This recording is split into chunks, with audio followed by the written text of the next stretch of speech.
मैदान हशर में बहुत ही अजीब व गरीब वाक़यात देखने को मिलेंगे। 50,000 साल का वो दिन होगा।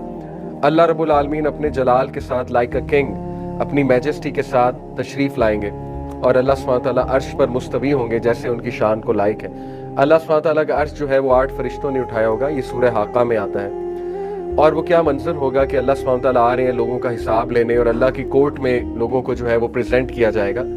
तो उस दिन अल्लाह सुब्हानहू व तआला की शिन अनकवर की जाएगी। कुरान की आयत मैं आपके सामने रख रहा हूँ। देखें, जब भी अल्लाह के कुछ फिजिकल एट्रीब्यूट्स का जिक्र आए, ये एक अकीदा का पॉइंट भी समझ लें। फॉर एग्जांपल, अल्लाह का फेस, अल्लाह सुब्हानहू व तआला का फेस है और अल्लाह सुब्हानहू व तआला का फेस हम सब इंशाअल्लाह उम्मीद करते हैं हम देखेंगे जन्नत में, क्योंकि ये हदीस में आता है, ठीक है। और इस सूरह क़यामा में भी है, वुजूह हुई यौमइज़िन नाज़िरा इला रब्बिहा नाज़िरा, some faces that day will be looking at their Lord.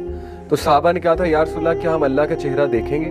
अल्लाह के नबी ने कहा, बिल्कुल देखोगे, ऐसे जैसे कि तुम चांद को देखते हो, जिस तरह कि चांद तुम्हें बड़ा क्लियर नजर आता है, फुल ब्राइट नजर आता है। तो अल्लाह का चेहरा भी है। अल्लाह के 2 हाथ हैं और है नहीं है वल्लाहु आलम, लेकिन 2 का तो डेफिनेटली जिक्र है, राइट हैंड्स, ठीक है।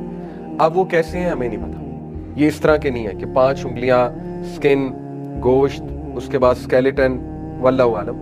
अल्लाह के जितने एट्रीब्यूट्स हमें कुरान या हदीस में मिल गए, उन पे एज इट इज ईमान लाना है विदाउट थिंकिंग कैसे है, क्योंकि लैसा कमिस्लिही शैअन, अल्लाह ताला जैसा कुछ भी नहीं।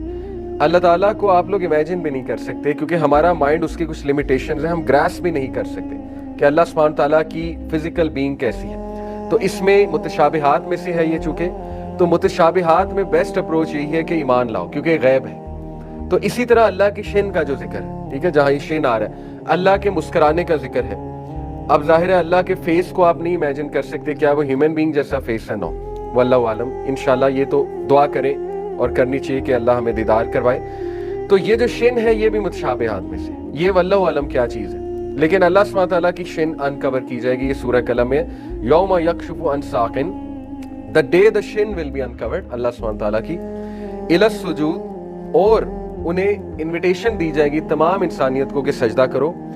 फला यस्ततिऊन, जो डिसबिलीवर से यहाँ पे मुराद है जिन्होंने दुनिया में सजदा नहीं कभी किया था, वो उस दिन सजदा नहीं कर सकेंगे। और हदीस में आता है कि वो करना चाहेंगे, क्योंकि वो जलाल का मंजर ऐसा होगा कि वो गिर पड़ेंगे, सजदे में गिरना चाहेंगे, लेकिन उनकी कमर ऐसे हो जाएगी जैसे सरिया होता है, यानी उनकी कमर बिल्कुल अकड़ जाएगी और उनसे जो है वो सजदा नहीं हो पाएगा, ठीक है।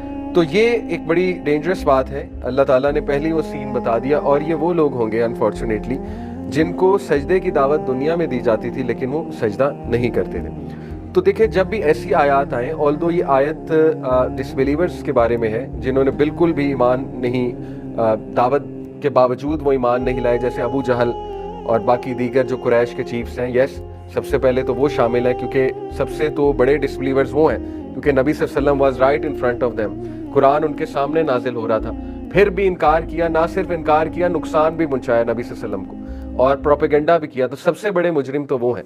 तो यस, ये सबसे पहले तो उनके बारे में। लेकिन जब भी ऐसी आयत आए तो तज़किया यही है कि हम अपने ऊपर भी अप्लाई करें, ये बेहतर है हमारे ही लिए। तो इसलिए हमें भी डरना चाहिए कि खुदा ना खास्ता कहीं ऐसा ना हो कि हम भी उस सफ़ में शामिल हों कि हमसे भी सजदा ना हो उस दिन, नाउज़ु बिल्लाह। और ये इसका रिस्क तभी बढ़ेगा जब नमाज हम इग्नोर करें, नमाज का टाइम और हम नमाज ना पढ़ें। तो ये मैं इसलिए एक तज़किया के पॉइंट ऑफ व्यू से बताना चाह रहा हूँ।